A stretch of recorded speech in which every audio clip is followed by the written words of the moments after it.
Hello, Charlie TCG here, and welcome back to the channel and another deck profile for post rotation. The set is only out next week, so let's cover out a fun archetype, Dondozo. So this is a single prize attacker which really utilizes the orders up attack, where it does 50 times the amount of Tatsugiri you have in your discard pile. So 200 damage for 2 energies is not bad. It is for a double turbo, so it can do 180. So two-shotting everything and having 160 HP is nothing to really mess with. It's doing all right in Japan. It does have a couple top 16s. It's a really big hitter, but unfortunately there is quite a bit of setup to do. So let's see what a rough list could look like. So we run a 4-4 of the Dondozo and Tatsugiri. They're going to be your main attackers of choice in the style list. Like I said, Dondozo has an amazing attack, 50 times the amount of Tatsugiri in your discard pile.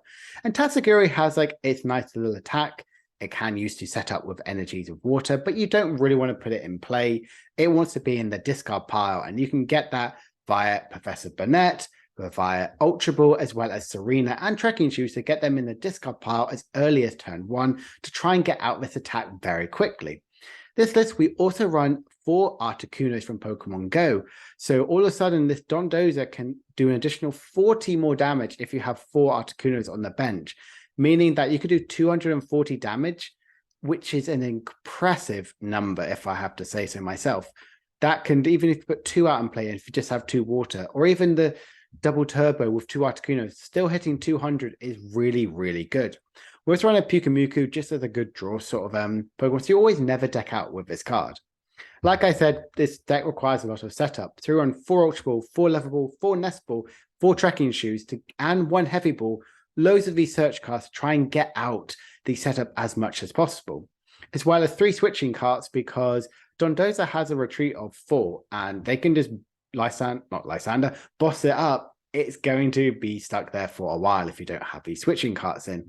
And like I said, Trekking Shoes is really good to try and draw through the deck as quickly as possible, get some cards in the discard pile, as well as kind of like get to the end as much as possible. It focuses a lot on these item cards. So supporters, we run 4 Research and 4 Serena to try and discard as much of the Tatsugiris as early as possible so you can get ramping up the damage quickly.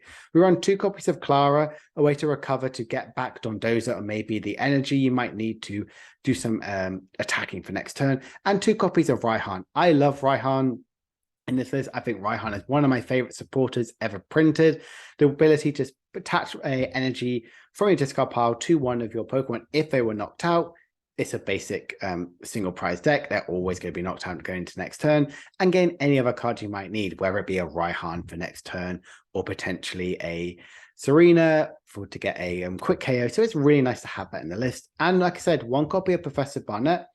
Mainly I play this because, say you want to go first and you get everything set up. This is a really nice sort of supporter. This is good for thinning in the late game, as well as getting rid of the Tatsugiris early on if that is your option. We're on 2 copies of Mesagoza as your stadium of choice. Unfortunately, we don't have the amazing new stadium, which is search your deck for a basic Pokemon and put it onto your bench. That's out in our June set. But we have to settle with Mesagoza right now. It's a flip a coin if head search your deck for a Pokemon card to put into your hand. Really, really good stuff. And then EXP share, like I said, we want to try and use the water energies. And if we can use the water energies, we do more damage. So that's always something which is plus. Then the say energy wise, we do run 3 copies of double turbo, not the full 4, because sometimes we want to utilize the what's it called? The water energies. So that's kind of why it's gone over a 3-7 split. You could argue going to a 4-7, but I like having the 3-7. It's worked well in my ideas and concept building. And this is a really fun style deck. Definitely something you would probably take to a locals, not something you may take to a tournament, like a big one. But what could its matchups be like?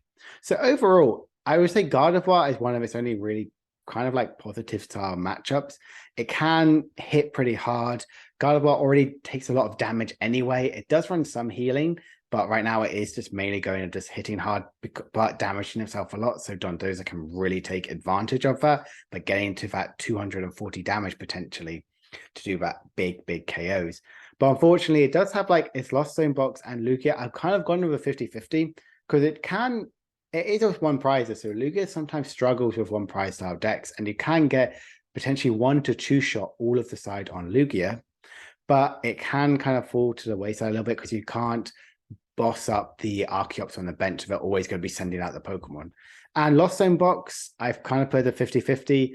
It all goes to like who can get the first attack. They can play Greninja to do like some damage and Sableye to get some 2 prize turns, potentially 2 to 4 prize turns in a way. So something you've really got to consider. They can really take the game. But if they don't get set up and you can kind of like trade for trade with them, you're in a not bad spot. But it has quite a few negatives. Mew is obviously a big one. You can't really one-shot them. You can one-shot Genesect, so that's kind of your strategy, is you go for Genesect, but you always have for Serena and get the setup, because if you attack with Mew, the most likely just goes psychically back in, so all that big damage isn't going to be there. Similar thing with Giratina. This is such a high HP, they're always going to get these big KOs, so it can be a bit struggling, or they turn to a single prize deck. Miraidon is pretty strict. A bit of a tricky one because it also can play Flying Pikachu VMAX, and you have no answer to Flying Pikachu VMAX except a Serena up a other Pokemon. But that's something which this deck will really struggle with, is definitely Flying Pikachu. And Miraidon has such a high HP, they can attack with Regieleki VMAX and just switch between the two and just kind of hit hard that way. So it can struggle with those decks, but it does have some positive matchups overall. It is a fun deck. So overall, I would definitely give this deck a thumbs up for fun. It's not exactly going to be groundbreaking competitive fun, but it is competitive enough. You can do well at some leagues, do well at locals, and just try it out. If you do like this list, definitely leave a like down below. And if you want to try it out, comment down below how it went in your local event. So that is it for this video, for this Dondozo Tatsugiri fun single prize attacking deck, hitting hard while also having so much HP for your opponent to go through. If you've enjoyed this video, consider subscribing and leaving a like if you're new. I will be back with another deck profile soon, and I will see you guys soon. Bye for now.